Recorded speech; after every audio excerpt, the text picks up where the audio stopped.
आजकल reel culture बहुत तेजी से बढ़ रहा है। व्यूज और लाइक्स की होड़ में आज के युवा जाने अनजाने कई अपराधों को अंजाम दे रहे हैं। रील के चक्कर में बहुत से लोगों ने अपनी जान तक गंवा दी, लेकिन इससे लेकर के कोई आज तक ऐसा मजबूत कानून नहीं बना जो इस पर रोक लगा सके। हाँ, कई बार ट्रैफिक नियमों का उल्लंघन होने पर जरूर एक्शन होता है, लेकिन अगर रील बनाने के चक्कर में किसी की जान चली जाए तो फिर उसे क्या सजा दी जाएगी? राजधानी दिल्ली के द्वारका में एक ऐसा ही मामला सामने आया, जहां आरोप लगा है कि रील बनाने के चक्कर में एक स्कॉर्पियो चालक ने 23 साल के साहिल धनेश्रा की जान ले ली। मामला 3 फरवरी 2026 का है। दिल्ली के द्वारका साउथ थाना क्षेत्र के लाल बहादुर शास्त्री कॉलेज के पास एक तेज रफ्तार स्कॉर्पियो ने एक बाइक सवार को जोरदार टक्कर मारी। इस भयावह हादसे में 23 साल के साहिल नाम के एक युवक की दर्दनाक मौत हो गई। हादसे के कई दिन बीत गए, अब इस एक्सीडेंट का एक नया वीडियो सामने आया, जिसने हादसे को लेकर के कई सवाल खड़े किए हैं। ये वीडियो उसी स्कॉर्पियो एसयूवी के अंदर से शूट किया गया जो दुर्घटना में शामिल थी। नाबालिग ड्राइवर तेज रफ्तार से गाड़ी चला रहा था। ये रील हादसे वाले दिन ही बनाई गई, जिसमें स्कॉर्पियो की तेज रफ्तार भी देखी जा सकती है। सड़क पर डिवाइडर नहीं है और वीडियो में यह भी दिख रहा है कि गाड़ी की गति इतनी तेज है कि एक बस से टकराते टकराते बच गई। इस पूरे वीडियो में ड्राइवर की करतूत साफ साफ देखी गई है। आरोपी ड्राइवर के पास ड्राइविंग लाइसेंस यानी डीएल नहीं है। उसे घटनास्थल पर ही अरेस्ट कर लिया गया। पुलिस का दावा है कि आरोपी ड्राइवर रैश और नेग्लिजेंट ड्राइविंग कर रहा था। बाइक की ओवरटेकिंग के दौरान ये पूरा हादसा हुआ, और जब ये पूरा हादसा हुआ तो उस वक्त गाड़ी में उसकी बहन भी थी। लेकिन सबसे खास बात यह है कि ड्राइवर नाबालिग है, और यही उसके बचने की बड़ी वजह बन गई। वहाँ पर एक बाइक का एक्सीडेंट हुआ था, जिसमें स्कॉर्पियो व्हीकल भी था एक, और साथ ही साथ एक स्कॉर्पियो व्हीकल ने एक टैक्सी को भी टक्कर मारी थी। वहाँ पर क्राइम टीम ने अपना फर्दर जो भी एविडेंस थे वो सारे कलेक्ट किए गए। इसमें इनिशियली जो एक्यूज था व्हीकल, उसके ड्राइवर ने अपनी एज 19 साल बताई, और हमने उस पर एफआईआर दर्ज कर ली। एफआईआर दर्ज होने के बाद इन्वेस्टिगेशन में उस जुवेनाइल, उसकी एज जो थी वो 18 साल से कम निकल कर आई। हमने इमीडिएटली उसको अप्रहेंड करके जेजेबी में प्रोड्यूस किया, और उसके बाद उसको 3 तारीख से ऑब्जर्वेशन होम में भेज दिया गया।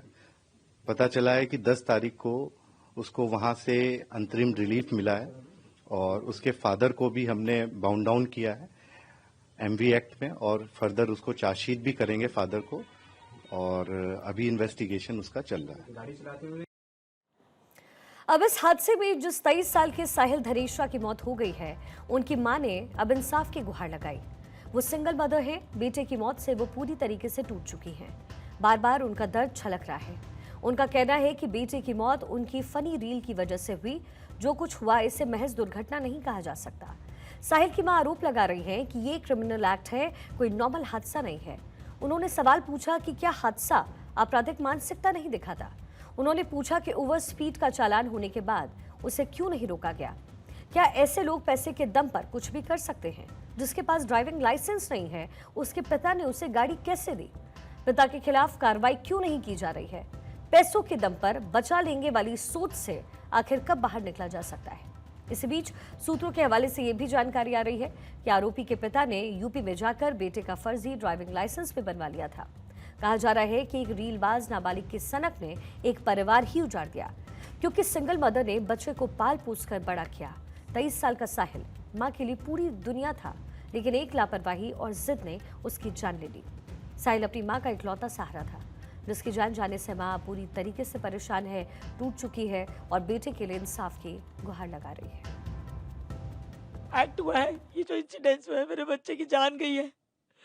भैया ये एक मिसाल बनना चाहिए, इसको पनिशमेंट मिलनी चाहिए, और इस पनिशमेंट से एक मिसाल बननी चाहिए कि किसी पेरेंट का बच्चा इस तरह से दोबारा नहीं जाए, किसी की दुनिया नहीं उजड़े। जिनके पास पैसे, बच्चों को गाड़ी देने से पहले माँ बाप को भी 10 बार ख्याल आए कि हम क्या कर रहे हैं। ये उनकी भी रिस्पॉन्सिबिलिटी है कि जिन बच्चों के पास लाइसेंस नहीं है, जिन्हें गाड़ी चलाने की सेंस नहीं है, उनके हाथ में लग्जरी गाड़ियां कंफर्ट के नाम पे देके किसी की दुनिया उजड़वा देते हैं 1 मिनट में। मेरे पास तो मेरे बच्चे के अलावा कोई था ही नहीं, मैं क्या करूंगी अब मैं क्या करूंगी? मैं अपने बच्चे के लिए जस्टिस मांग रही हूँ। असल में ये पूरी घटना सिर्फ एक सड़क दुर्घटना नहीं है, बल्कि हमारे सोशल लाइफ के नैतिक पतन का एक बड़ा उदाहरण कह सकते हैं। पैसे वालों की ये पुरानी सोच रही है कि वो पैसों के बलबूते सब कुछ मैनेज कर देंगे। पावर और पैसे का नशा कुछ ऐसा चढ़ता है कि ये सिविक सेंस पर अक्सर हावी हो जाता है। असल में रील कल्चर और अटेंशन इकोनॉमी का प्रभाव खतरनाक होता जा रहा है।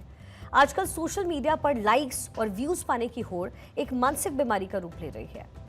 रील बनाने के चक्कर में युवा ये भूल जाते हैं कि सड़क एक सार्वजनिक जगह है जिसको निजी स्टूडियो नहीं बना सकते।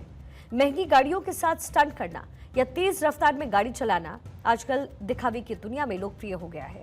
यहाँ दूसरों की जान की कीमत बिल्कुल जीरो मानी जाती है। रईसजादों की ये सोच है कि वो कुछ भी कर लें लेकिन कानून से बच जाएंगे, तो जाहिर है ये हमारे जुडिशियल सिस्टम की खामियों की ओर पूरी तरीके से इशारा करती है।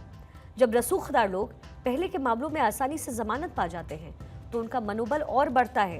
कह सकते हैं कि अपराधी मानसिकता को बल मिलता है। कार में मौजूद शख्स सड़क पर चलने वाले किसी भी व्यक्ति को कुछ नहीं समझता। ऐसे में ये कहना गलत नहीं है कि नागरिकों का सम्मान करना ये व्यक्ति भूल जाता है।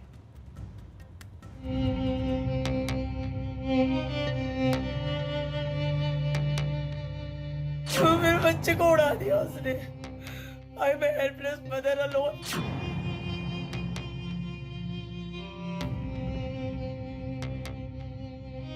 I request, I beg as a mother, please save your children. Please save your children and help me also. Please come forward.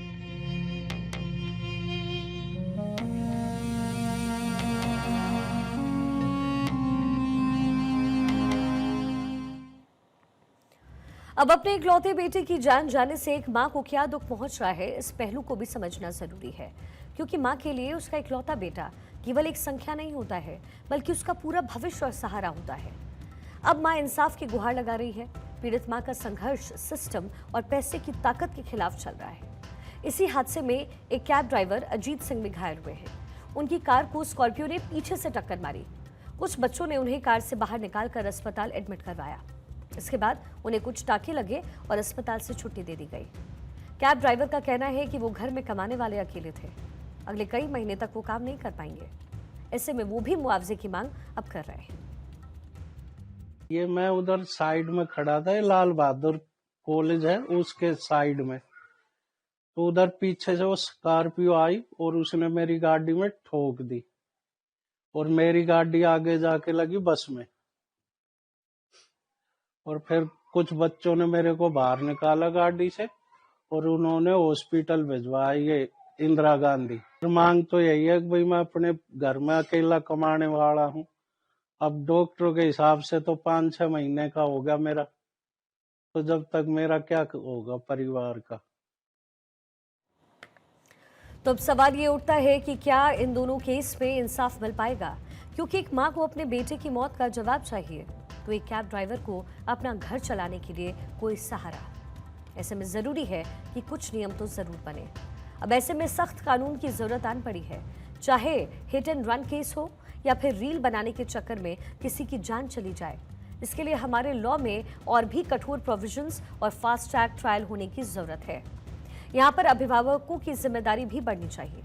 केवल बच्चों को महंगी गाड़ियां दिला देना ही काफी नहीं है, उन्हें जिम्मेदारी का एहसास करवाना जरूरी है, और ये काम पेरेंट्स से बेहतर कोई नहीं कर सकता है। सड़कों पर सीसीटीवी और ट्रैफिक पुलिस की सख्ती केवल चालान काटने तक सीमित ना हो, बल्कि ऐसी क्रिमिनल सोच पर भी लगाम लगाने की व्यवस्था होनी चाहिए।